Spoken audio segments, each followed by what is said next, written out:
Perhaps the greatest struggle of every punk rock fan is the dichotomy between loving your favorite band so much that you want to see them become the biggest band in the world, while also taking pride in the fact that their obscurity keeps you from having to share the music with the masses. However, some punk rock outfits are so inherently special that you just can't help but believe that every living soul on planet Earth needs to hear them. We've compiled a list of bands that should have fully transitioned from house shows to household names, but never quite made it there. But you can take comfort in the fact that you will never have to hear any of these outstanding bands being reduced to being background noise in the dining room of the local Burger King. But before we begin, make sure to subscribe to APTV and turn on all notifications so you never miss a video. And check out the link in the description to the Spotify playlist featuring all of the songs on this list.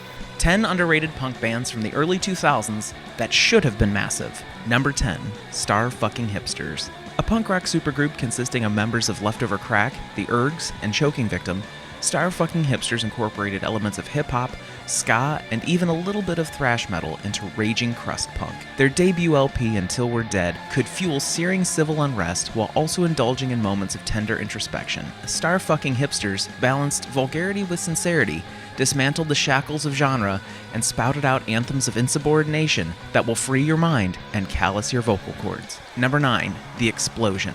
The Explosion had it all. The Clash-worshipping ferocity of Rancid, the skate punk snottiness of the Descendants, and at one point they sparked a major label bidding war around their debut album Flash Flash Flash.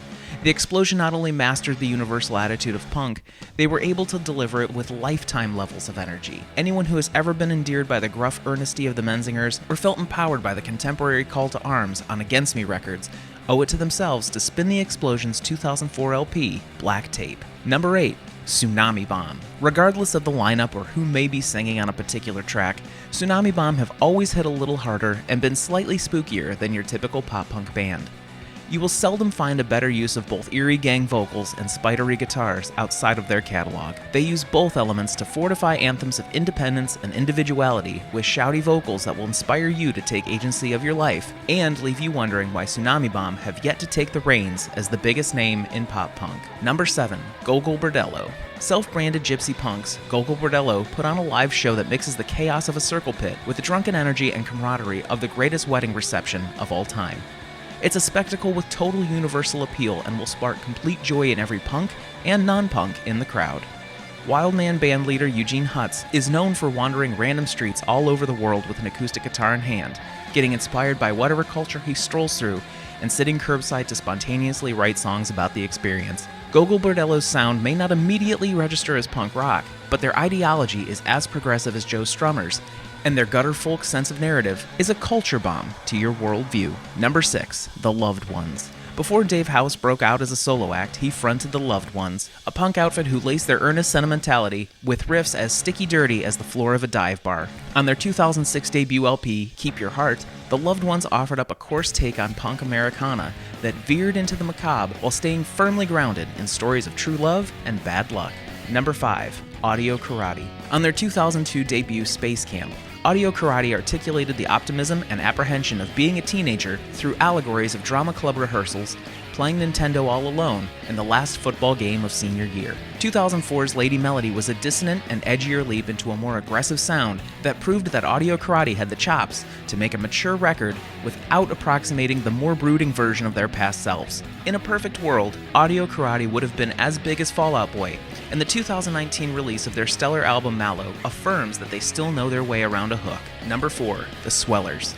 The Swellers were a rare hybrid of melody and intensity that wailed and wallowed in perfect harmony. Their catalog stings with a bittersweet nostalgia that glows with the warmth of the best parts of bad memories. The fact that they felt like a logical fit for tours with both Paramore and The Casualties is a testament to their street cred and their potential for mass appeal. Their 2011 album, Good For Me, proved to be their career-defining masterpiece, and tracks such as The Best I Ever Had exemplify why the Swellers were a once-in-a-lifetime band. Number 3, Lemuria. Guitarist Sheena Ozella and drummer Alex Kearns share vocal duties on Lemuria's quaint and candid debut full-length Get Better. Through hyper-personal details like kissing through coffee breath and wanting nothing more than to put your hands in the hair of the person you like, Get Better represents the best and the worst parts of putting yourself out there and reminds us that romance is as challenging as it is charming. Lemuria followed up their debut with a string of records that marry delicate indie rock with the grit and ethos of punk. The name Lemuria should rest sweetly on the lips of anyone who values vulnerability and vigor in equal measure. Number 2. Bomb the music industry. BTMI built a devout cult fan base around their DIY ethos while introducing a revolutionary new model of sustainability to early 2000s punk culture. Their records were predominantly recorded in apartment bedrooms for next to nothing and given away on a donation basis. They may have sounded rough and rushed, but the no-fi urgency added a sloppy charm to frontman Jeff Rosenstock's unmatched lyricism as he turned his panic attacks into endearing punk rock that carried over into side projects and his solo career. And number 1, the Ergs. As sophomoric as a National Lampoon's movie, as catchy as an early Ramones record, and about half as weird as Devo, the Ergs incorporated elements of jazz, psychedelic rock, and 90s alternative into eccentric bouts of dork rock. Does Green Day's Basket Case speak to you on a deep emotional level? If it does, do yourself a favor and put Dookie on pause for a half hour, so you can spin the Ergs dork rock cork rod and let your inner neurotic nerd relish in the album's strange sweetness. Although the Ergs achieved legend status in small circles during their initial run together, their pop sensibilities and kooky charm could have propelled them to Blink-182 levels of notoriety. But perhaps songs like Books About Miles Davis are better kept unrefined and cherished in the underground. Thanks for watching APTV. Don't forget to subscribe to the channel now to see all of our latest videos and updates.